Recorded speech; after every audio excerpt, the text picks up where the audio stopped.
C'est Pierre, tu as la réponse yow sa bopp xam nga ne les slogans creux des gars de Macky Sall là ça veut rien dire fii lañ fi génnee nuñ tuddee fast track fan la ñu yóbbu est-ce que dafa tax réew mi gën a gaaw Aminata Touré lan la fi doon wax on accélère la cadence ban cadence la accéléré voilà c'est-à-dire que un gouvernement boo ko formé très souvent au travail au travail nangam ak nangam c'est-à-dire que affaire man pour man nekkul ci des slogans nekkul ci des mots pompeux comme disait maître Amadou Sall qui est avec eux maintenant mais dafa nekk ci ce que tu vas montrer tey boo ne les urgences qui attendent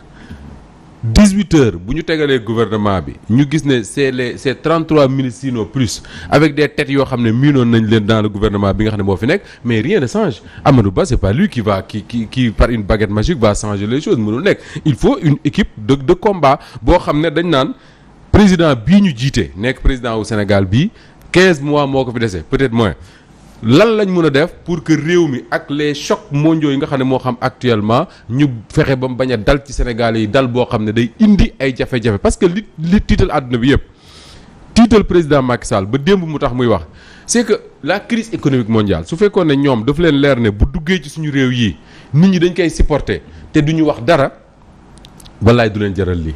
mais dañu xam ne cette crise là ak ni mu augmentation yi mu indi ci prix yi ak dundu gu cher gi forcément nit ñi duñ ko supporter ni ñu ko yaakaare mais y aura forcément des réactions bul fàtte ne ci Covid bi qu'est-ce que les renseignements français disaient dañ ne Covid bi ak crise bi mu nar a créer dina emporter ay pouvoir yu bare cette logique là ci lañ nekk ba tey donc ce qu'il faut faire pour un gouvernement tey mooy comment faire pour éviter que ëllëg su fekkee ne dañ ne kilo ceeb mi ngi doon jar je sais pas combien ça coûte multiplier nañ le prix par x nangam ak nangam que nit ñi mu bañ a am li nga xam ne moo amoon en je crois vers juin 2011 ou quelque chose comme ça mooy les fameux émeutes de la faim bul fàttali ne Abdoulaye Wade son pouvoir ñi ngi wax naan 23 juin ticket présidentiel nangam oui mais les émeutes de la faim les émeutes de l'électricité 27 juin fin en 2007 la woon exactement fin 2007 li dal Abdoulaye Wade li ko naqari ci la jóge woon d'ailleurs le mouvement du 23 juin les organisations yi nga xam ne ñoom ñoo ko taxawal tout est parti de là et tey Macky Sall moo la gën a xam ne d'ici quelques mois on ne sait même pas s'il va déclarer sa candidature et je ne sais pas alors que moi ma conviction c'est qu'il n'en a pas le droit mais il le fera ou pas on n'en sait rien du tout mais avec tout ce qui se passe dans ce monde-là mais mën na emporter pouvoir bu nekk et ça il va falloir trouver des réponses à tout cela. mais est-ce que xel mënul dal aussi bu ñu gisee ni Amadou Ba tey bi ñu nommé premier ministre moom moo nekk bokk na ci maître d'œuvre plan Sénégal émergent yi. oui parce que ba ñuy dem groupe consultatif le club de Paris. voilà moom moo nekkoon ministre de l'économie et des finances. Sauf que man je veux pas me mettre à rêver quoi man je ne pense pas que Amadou Ba mooy changer quoi que ce soit sur le vécu des Sénégalais fi ñu nekk nii parce que gouvernement boo xam ne Mame Birame Wathie daf koy wax très souvent diggante 2012 ak léegi dañ naan la ay 13 000 milliards seen budget romb na ko di dem ba léegi changé wuñu le vécu des Sénégalais c'est pas en 14 ou 15 mois que Amadou Ba va changer ça man gëwma loolu li ma gëm mooy koo xam ne peut-être dañ ko fee teg pour fexe ba gérer ni ko Théodore waxee sànq les contingences politiques yi nga xam ne forcément dafay dab Macky Sall fii ak 2024 parce que am na une opposition boo xam ne duñu ko may dara li xew assemblée keroog wane na ko ba tax démb mu génn di dàggasante ak ñoom Guy Marius Sagna ak ñoom Barthélémy Diaz xam na ne également au sein de son parti il va falloir gérer les troupes parce que tey imaginez woon le premier ministre bi mu nommé génnewuloon dans les rangs de l'APR tu penses que waa APR ñoom ay yambar lañ yuy toog rek di xoole dana am ñu commencé di jóg mais tey ce qui est sûr mooy Amadou Ba nit la koo xam ne dina mën a teg loxoom ci parti bi gérer le parti te loolu moom la Abdoulaye Wade defoon en 2007 quand il s'est séparé avec Idriss Seck daf ne je vais chercher quelqu'un boo xam ne dina mën a teg loxoom ci parti bi ci la jëlee Macky Sall def ko non seulement son premier ministre mais également numéro 2 du PDS sauf que pour Wade Macky Sall ce qu'il a fait mooy prendre le PDS non pas pour contrôler ko pour Wade mais pour placer ses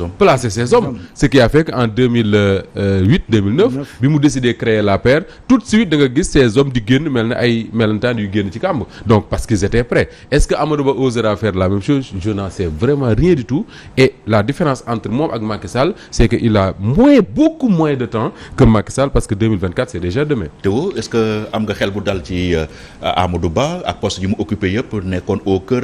du PSE en 2014. man lenn moom sama tiitaange mooy mbirum loyer bu mu wax ne nañ ko attaqué moom président ci boppam moo jug waxe aveu d'impuissance am ne mënul lijjanti loyer bi.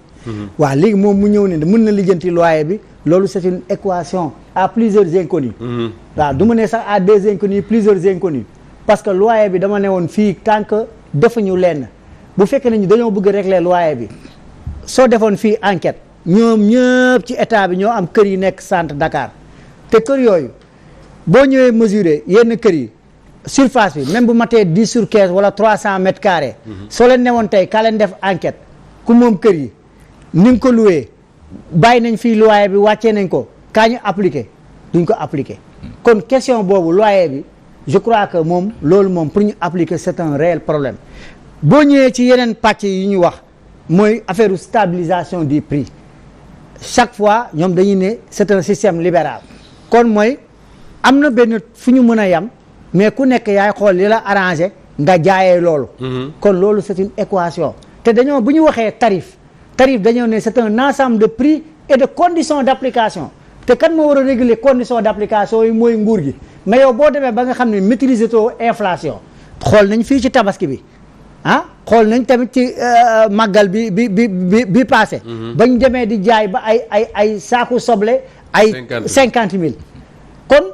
yow mi nga xam ne état yaa war aussi bu ñu demee ba nga xam ne tamit agent économie ñi nga war a kii doyuñu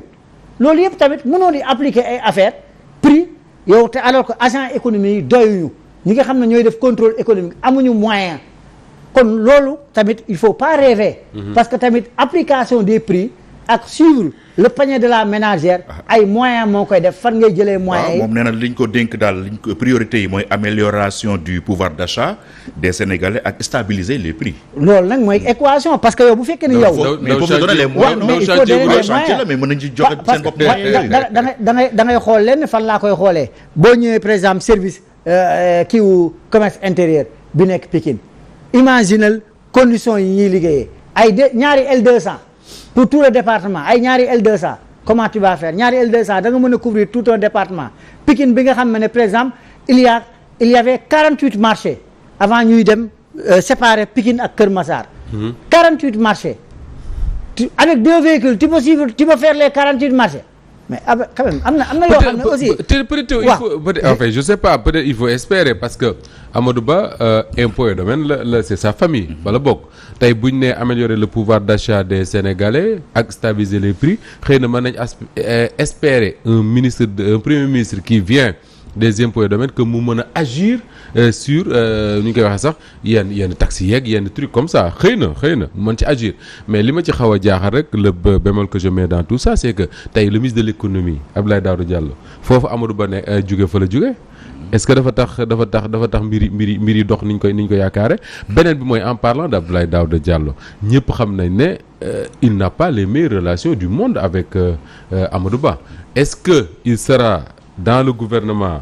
parce que yaakaar naa ne bu dul woon nekk ci gouvernement bi dina nekk ci bureau assemblée et il n'est pas dans le bureau de l'assemblée voilà donc supposons qu'il va rester dans le gouvernement su desee ci gouvernement bi Amadou Ba war a nekk son patron mais bonjour les conflits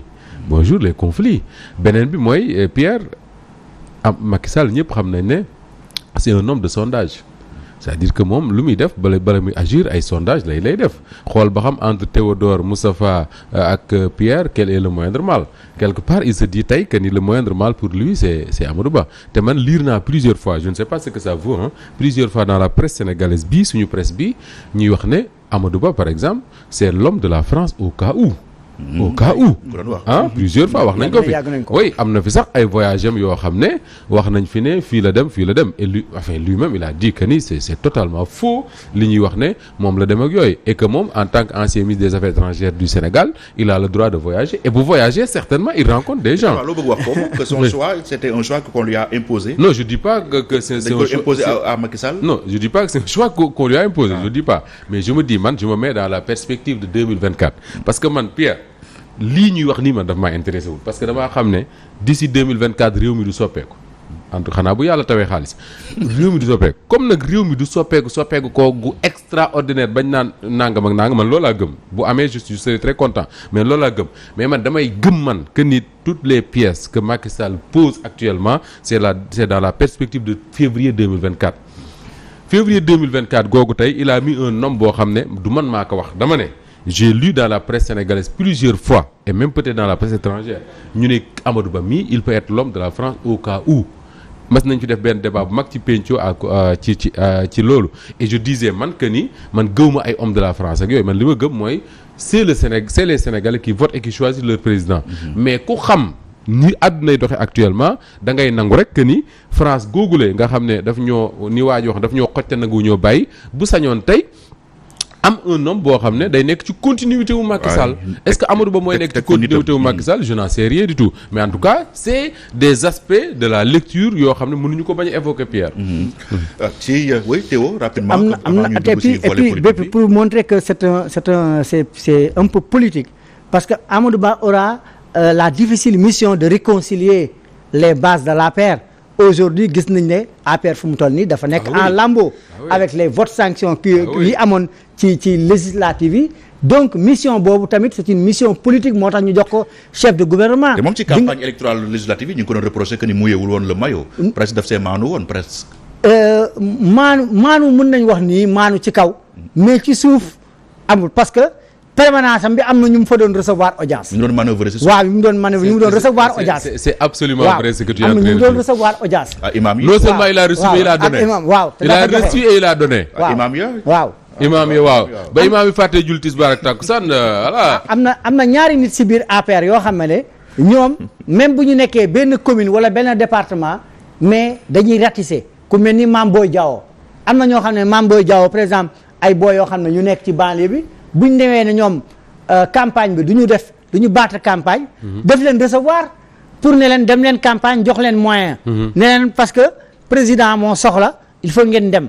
xale yi doo ko dugg ci campagne. donc ñoom ñaar ñoo bokk façon de faire la politique. ñoom fu nekk dañ fay am ay seeni nit. Amadou Ba noonu lay doxalee. fu nekk dafa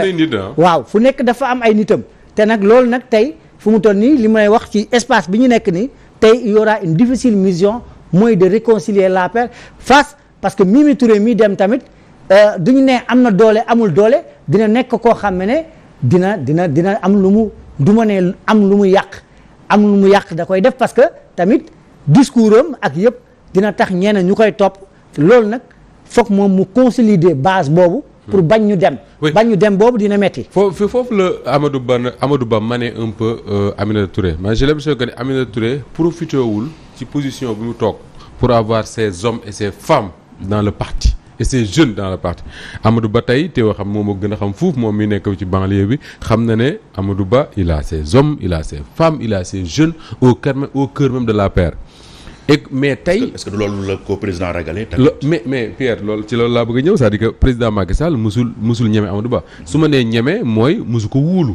c'est-à-dire que wuulu ko jox ko yenn pouvoir yi parce que bi mu jugee intérieur. dem affaire bi mu jugee finance dem affaire étrangère ñu bari ne woon dañ ko isolé loolu doyul ñu génne ko ci gouvernement bi ñu ko génnee ba léegi mu toog te Macky Sall moo la gën a xam ne Amadou Ba qu'on le dise ou qu'on le dise pas am na ay ambition ça moom jërul il faut même pas rêver il a des ambitions beneen bi mooy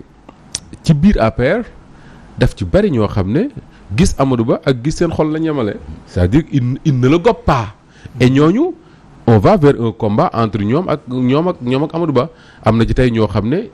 surtout dans les impôts et domaines ils sont au cœur du système Macky Sall nommé leen jox leen confiance ñuy séddale suuf di def lu leen neex ñoom ak Amadou Ba on va vers des combats yooyu moom c'est des choses yoo xam ne il va falloir que le président de la République lui-même gère ça maintenant li am solo te am solo rek moo di ne qu'est-ce que l'APR va faire dans tout ça moi je parle pas de Benno parce que Benno y a beaucoup de xusma ñàpp yu ci topp te tekkiwuñ dara ñooñu Cheikh Bara Ndiaye di wooy bale 12 mais li am solo mooy l'appareil APR ci boppam boo leen déggee ñoom depuis quelque temps Lamine Bara Gaye wax na ko fii ci penco ne il est temps que l'APR se recentre sur elle-même c'est-à-dire que parti boobu nekkaat li mu nekk parce que tey bu fekkee ne parti boobu dafa bëgg di continuer di fonctionner nii muy fonctionner sans numéro 2 avec un administrateur Pape Mayel Thiam qui n'administre pas grand chose mais bis bu benn disloqué ñoom dañuy ànd ak ñoom. je pense vraiment que ni chaque élection na ma yàlla baal basam da koy perdre. non franchement je pense xam ba léegi musul gagné ginnaaw raay sud. oui beneen bi mooy tey tous les transhumants yi nga xam ne ñoo ñëwoon ci l'APR et qui rêvaient peut-être d'être encore au cœur du système. Amadou Ba ne fait pas leur affaire parce que Amadou Ba n'est pas issu de ces trucs là ay moom il est de l'APR. tey je pense que l'intérêt de l'APR c'est Amadou Ba beneen bi moo di ne nag Amadou Ba c'est quelqu'un boo xam ne il a des amis un peu partout ci yenn partis même dans les partis d'opposition ñu bari am nañ en fait je ne sais pas parce que man damay wax rek li nga xam ne moom laay dégg ci penc bi ñu bari wax nañ ne ku mel ne Ousmane Sonko par exemple doo ko dégg muy attaquer de manière frontale Amadou Ba comme ni muy attaquer ñeneen ñi parce que bu ñu waxee également ses relations ak ces gens yu mu bokkal parti nañu ses relations ak aussi exactement l'opposition mais ba dama bëgg ñu éclairer benn affaire bu fekkee mën nañu ko fii sur le plateau mooy xam nga Amadou Ba actuellement il est député à l'Assemblée nationale et donc bu demee nekk premier ministre donc day bàyyi député